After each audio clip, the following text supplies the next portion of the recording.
हे- hello students. आज का topic है हमारा राज्य प्रशासन का अर्थ व महत्व। ये बीए पार्ट सेकंड का पेपर सेकंड का चैप्टर है। और इससे पहले हम लोगों ने पिछले वीडियो में राज्य क्या है, राज्य की परिभाषा क्या है, राज्य के आवश्यक तत्व व अंग कौन कौन से हैं और राज्य व सरकार में क्या अंतर है, इनके बारे में जाना था। आज हम राज्य प्रशासन का क्या अर्थ है और राज्य प्रशासन का क्या महत्व है, इसके बारे में जानेंगे। राज्य प्रशासन के अर्थ के बारे में बताते हुए अपने यह बता सकते हैं कि जैसा इसका शब्द है राज्य प्रशासन, यानी राज्य का प्रशासन। आप जानते हैं कि भारत देश जो है वो संघीय व्यवस्था वाला देश है और यहाँ पे दो प्रकार की सरकारें हैं, केंद्र सरकार व राज्य सरकार। तो राज्य सरकार का जो प्रशासन है वही राज्य प्रशासन कहलाता है। और हम जानते हैं कि राज्य जो है, चाहे वो केंद्र है, दोनों ही कह सकते हैं, ये सभी अपने कार्यों का निष्पादन संविधान में जो 7वीं अनुसूची है और उसके अंदर जो 3 सूचियां हैं, संघ सूची, राज्य सूची और समवर्ती सूची, उसके माध्यम से करते हैं। राज्यों के लिए राज्य सूची का प्रावधान है और उस राज्य सूची में जिन विषयों का उल्लेख किया गया है उनके संबंध में ही राज्य अपनी नीति और विधि का निर्माण करता है और लोक कल्याण व व्यवस्था के लिए जो भी काम करने होते हैं करता है। राज्य प्रशासन का जो कार्यक्षेत्र है वो भी लोक प्रशासन के समान ही विस्तृत है, लेकिन यहाँ राज्य का एक निश्चित भौगोलिक और राजनीतिक दायरा होता है, तो वो वहीं तक काम करता है। यानी किसी राज्य की जो नीतियाँ हैं वो उसी राज्य के लिए लागू रहती है, उसके कानून जो हैं वो उसी राज्य के लिए लागू रहते हैं, किसी दूसरे स्टेट पर लागू नहीं हो पाते। जबकि केंद्र सरकार के जो कानून और नीतियां हैं वो अखिल भारतीय स्तर की होती है और केंद्र अपना कानून, नीतियां, कार्यक्रम संघ सूची में जो वर्णित विषय हैं उनके आधार पर करता है। अब हम राज्य प्रशासन का जो महत्व है उसके बारे में चर्चा करते हैं। राज्य प्रशासन का जो महत्व है उसको हम निम्नलिखित बिंदुओं में उल्लेखित कर सकते हैं। इसमें हमारे सबसे पहला बिंदु है, उसके जो राज्य है वो भौगोलिक क्षेत्रों में, विशाल भौगोलिक क्षेत्र में उपयोगी है। यानी कहने का अर्थ ये है कि भारत का जो क्षेत्रफल है वो काफ़ी अधिक है और हम जानते भी हैं कि भारत विश्व में क्षेत्रफल की दृष्टि से अपना 7वां स्थान रखता है। और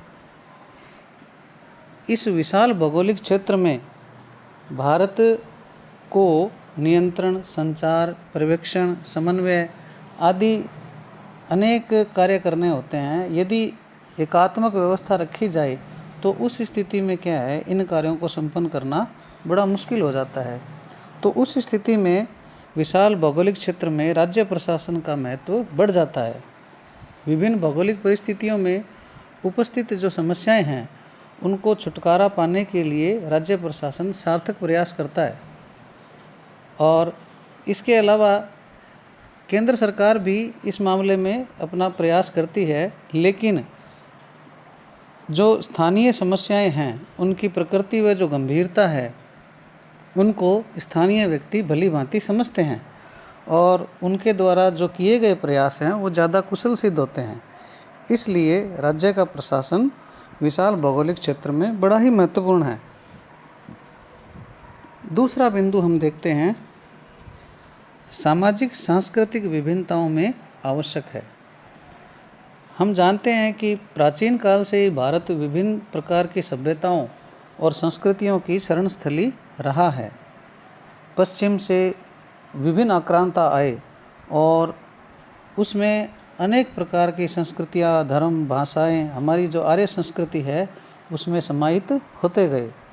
आज हम यूँ कह सकते हैं कि करीब भारत में 190 धर्म 1652 भाषाएं तथा 3742 जातियों के व्यक्ति निवास करते हैं, जिनका रहन सहन, खान पान, रीति रिवाज, कर्मकांड, मान्यताएं, जीवन शैली पर्याप्त भिन्नताओं से युक्त हैं। सांस्कृतिक आधारों पर निसंदेह प्रशासन को उसके कार्यों में जनता द्वारा सहयोग प्रदान किया जाता है। जब एक राज्य में कई प्रकार की सांस्कृतिक भिन्नताओं वाले व्यक्ति का समावेश होता है तो उससे एक विविधता पैदा होती है और राज्य प्रशासन जो है इन विविधताओं की संतुष्टि कर पाता है। क्योंकि भारत एक विस्तृत भूभाग वाला देश है और वहाँ पर अनेकों जातियाँ व धर्म हैं, तो एक निश्चित दायरे की जो जातियाँ, धर्म, संप्रदाय और जो उनकी विविधताएं हैं, तो उनको क्या है राज्य भली भांति क्या है ठीक ढंग से समाहित कर सकता है अपनी नीतियों में, कार्यक्रमों में और उनकी विकास में। इसके बाद में हम तीसरा बिंदु देखते हैं, लोकतंत्र की सार्थकता। हम जानते हैं कि वर्तमान विश्व में ज़्यादातर सरकारें प्रजातंत्र की लोकप्रिय आधारशिला पर खड़ी है। हम जानते हैं कि प्रजातंत्र जनता का, जनता के लिए तथा जनता के द्वारा शासन का संचालन है। हम पूर्व की कक्षाओं में ये पढ़ भी चुके हैं कि भारत में संघीय तथा प्रांतीय दोनों स्तरों पर संसदीय लोकतंत्र को अपनाया गया है। लोकतंत्र के माध्यम से आम जनता शासन की नीतियों, कानूनों तथा कार्यक्रमों में अपनी भागीदारी निभाती है। यह भागीदारी सांसदों के चयन से राष्ट्रीय स्तर पर और विधायकों के चयन से राज्य स्तर पर तथा पार्षदों के या पंचों के चयन से स्थानीय स्तर पर सुनिश्चित होती है।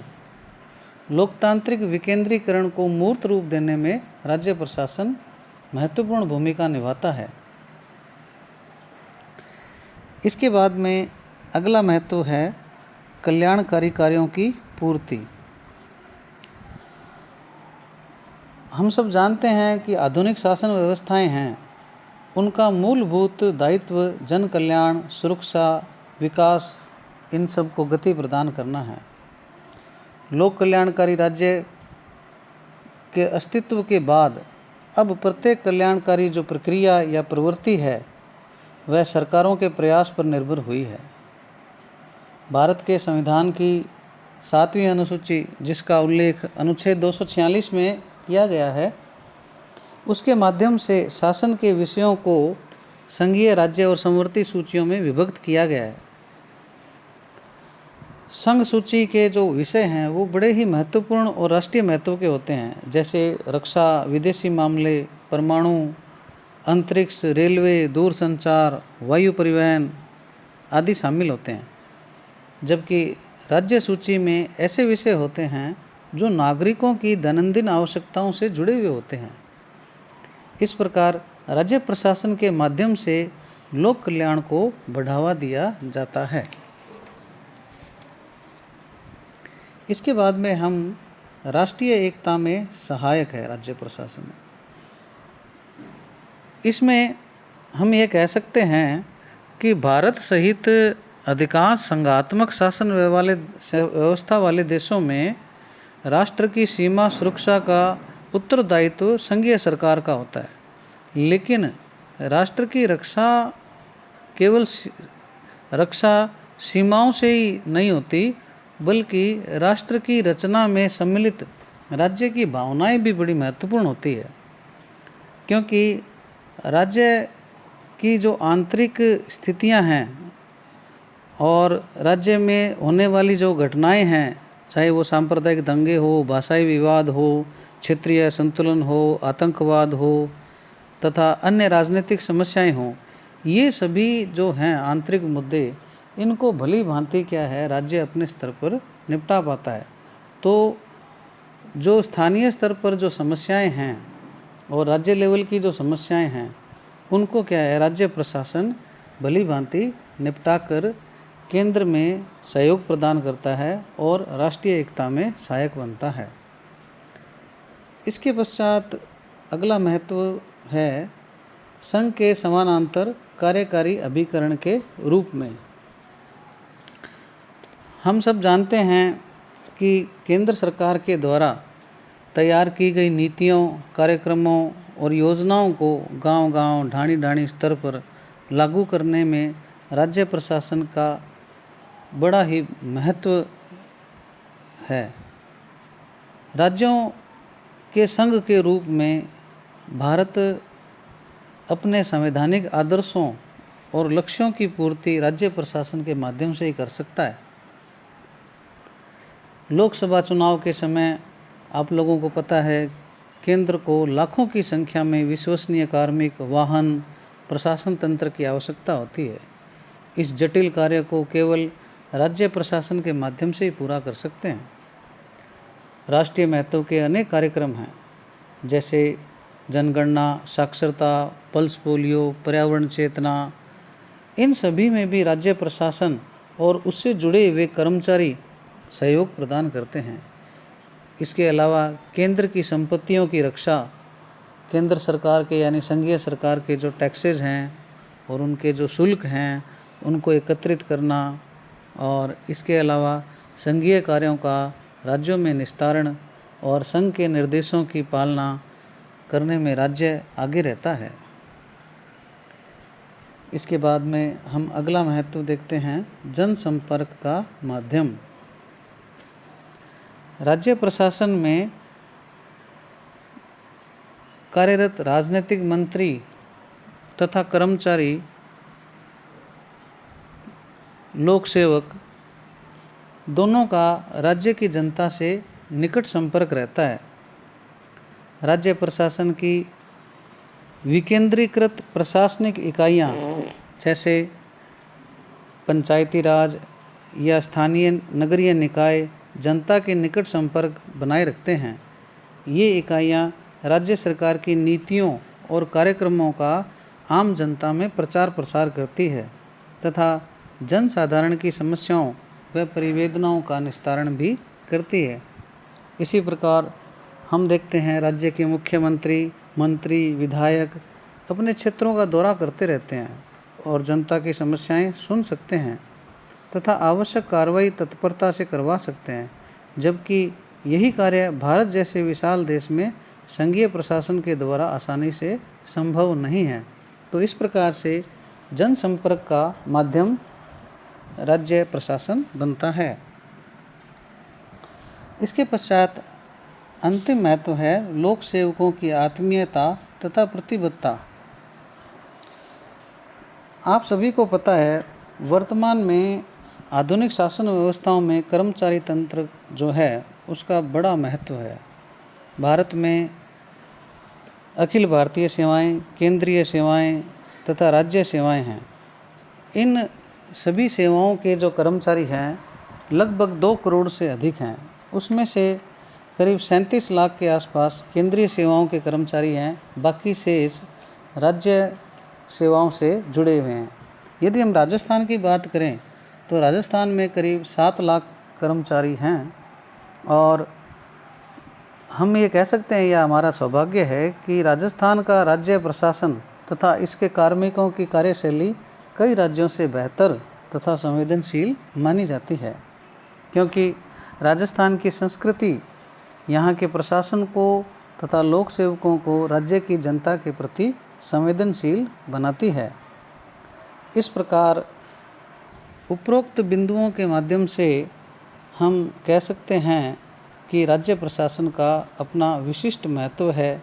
यदि यह कहा जाए कि वर्तमान भारतीय लोक प्रशासनिक व्यवस्था राज्य प्रशासन की कुशलता पर निर्भर है तो अतिशयोक्ति नहीं होगी। तो आज विद्यार्थियों, हम लोगों ने राज्य प्रशासन का अर्थ तथा राज्य प्रशासन के महत्व के बारे में जाना। आपको किसी भी प्रकार की कोई भी समझने में या किसी भी प्रकार की कोई जानकारी की आवश्यकता हो तो आप कमेंट्स बॉक्स में लिख सकते हैं।